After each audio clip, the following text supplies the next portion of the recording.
Peptides are taking over social media feeds. They're promising everything from muscle growth and flawless skin to better sleep and endless energy.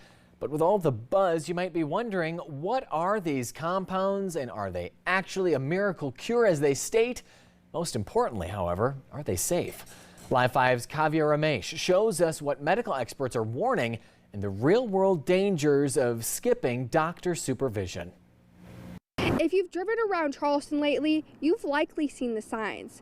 Med spas, wellness centers, and even weight loss clinics are all advertising one word: peptides. The health experts warn that people's excitement for these peptides are far outpacing science, and many people are putting their health at risk.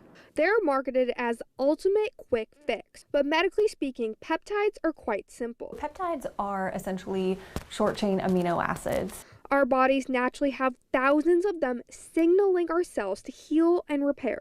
We've been using them for decades in things such as insulin.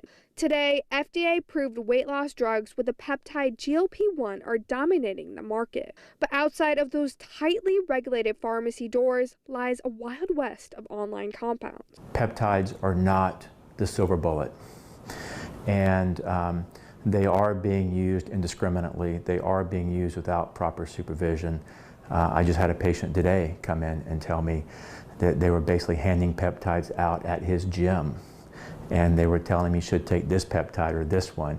Medical providers warn that buying unapproved peptides online often means injecting mystery ingredients with zero clinical research to back them up. So as far as I'm aware, we don't really have a lot of great clinical research that studies these peptides that you can purchase offline from different companies.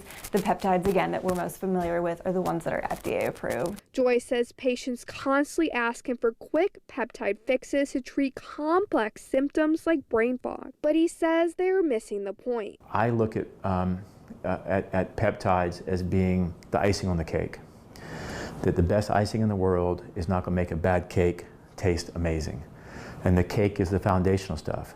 Without fixing those root causes, doctors say you're essentially building a house on sand. While peptides have short half-lives, meaning that they leave your body quickly, reducing some long-term effects, health experts say that you should still not buy these online. Instead, you should see your primary care physician to first do a diagnostic blood test to see what's wrong. Reporting in Mount Pleasant, I'm Kavya Ramesh, Live 5 News.